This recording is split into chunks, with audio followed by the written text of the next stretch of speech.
தமிழரசன் பச்சைமுத்து டைரக்ஷனில் வந்துட்டு பார்த்தீங்க அப்படின்னா லப்பர் பந்து அப்படின்ற ஒரு படம் வந்துட்டு வந்துருந்துச்சு. இந்த ஒரு படத்தில் வந்துட்டு பார்த்தீங்கன்னா ஹரிஷ் கல்யாண் அதுக்கப்புறமா நம்ம தினேஷ் வந்து நடிச்சிருந்தாங்க.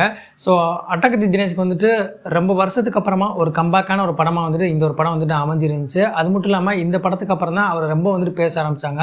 அட்டகத்தி தினேஷ் அப்படின்ற ஒரு பேர் மறைஞ்சு அதுக்கப்புறமா கெத்து தினேஷ் அப்படின்ற மாதிரி வந்துட்டு இப்போ பேச ஆரம்பிச்சிருக்காங்க. ஸோ அது மட்டும் இல்லாமல் இந்த ஒரு கேரக்டருக்கு வந்துட்டு பார்த்தீங்க அப்படின்னா எஜே சீரியாவை தான் வந்துட்டு கமிட் பண்ணியிருக்காங்க முதல்ல.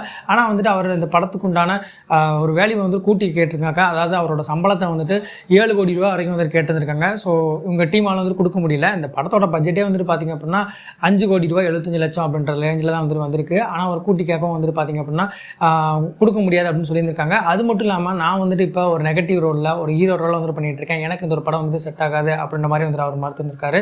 ஸோ அதனாலே வந்துட்டு பார்த்தீங்க அப்படின்னா எஜே சூர்யா நடிக்காமல் நம்ம தினேஷ் வந்துட்டு இந்த ஒரு கேரக்டர் வந்துட்டு பண்ணியிருக்காங்க. ஸோ இந்த கேரக்டர் வந்துட்டு பார்த்தீங்க அப்படின்னா ஒரு அப்பா கேரக்டரே வந்துட்டு பண்ணியாகணும், அதே மாதிரி ஒரு மருமக கேரக்டர்லேயே வந்துட்டு இருக்கும், அதே மாதிரி வந்துட்டு ஒரு டீனேஜ் கேரக்டரில் இருக்கிற மாதிரியும் வந்துட்டு இருக்கும், அதாவது ஒரு யங் கேரக்டரில் இருக்கிற மாதிரி இருக்கும். ஸோ இப்படி இருக்கிறதுனாலே வந்துட்டு பார்த்திங்க அப்படின்னா இந்த படத்துக்கு வந்துட்டு ஒரு ஹைப் அதிகமாக இருந்துச்சு. ஸோ அதுக்கேற்ற மாதிரி வந்துட்டு பூர்த்தி பண்ணியிருக்கா அப்படின்னு கேட்டிங்க அப்படின்னா கண்டிப்பாக வந்து பூர்த்தி பண்ணியிருக்கா அப்படின்னு வந்து சொல்லலாம். இந்த படத்தில் கெத்து தினேஷ் அப்படின்னு சொல்லிட்டு வந்து இப்போ எல்லாரும் கூப்பிட ஆரம்பிச்சிருக்காங்க. இது எப்படி ஃபீல் பண்ணுறீங்க அப்படின்ற மாதிரி வந்து நம்ம தினேஷ் கிட்ட வந்து இன்டர்வியூ வந்து கேட்டிருக்காங்க. அதுக்கு வந்துட்டு பார்த்திங்க அப்படின்னா இதுக்கு முன்னாடி அட்டகத்தி தினேஷ் தான் எல்லாருமே நான் கூப்பிட்டு இருந்தாங்க. ஸோ அந்த ஒரு பேரே வந்துட்டு பார்த்திங்க அப்படின்னா எனக்கு ரிஜிஸ்டர் ஆயிடுச்சு. அது மட்டும் இல்லாமல் எனக்கு அதுக்கப்புறமா வேறு ஒரு நல்ல படம் வந்துட்டு வரல. ஏன்னா தான் ஒரு நல்ல படம் வந்துச்சு அப்படின்னாலும் என்னை வந்து சரியாக வந்து ரெகக்னைஸ் பண்ணலை. அதனாலே வந்துட்டு பார்த்திங்க அப்படின்னா எனக்கு முழுக்க அட்டகத்தி தினேஷ் அப்படின்ற ஒரு பேர் தான் வந்துட்டு இருந்துச்சு.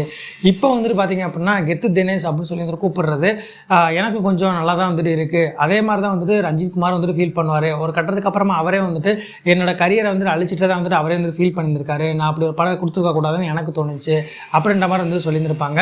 உங்களுக்கு அட்டகத்தி தினேஷ் வந்துட்டு பிடிக்குமா இல்லை அப்படின்னா கெத்து தினேஷ் பிடிக்குமா அப்படின்றத கமெண்ட்ல லீவ் பண்ணுங்கள். நீங்கள் லப்பர் பந்து படம் பார்த்துட்டீங்க அப்படின்னா உங்களோட ஒப்பீனியனை ஷேர் பண்ணிக்கோங்க.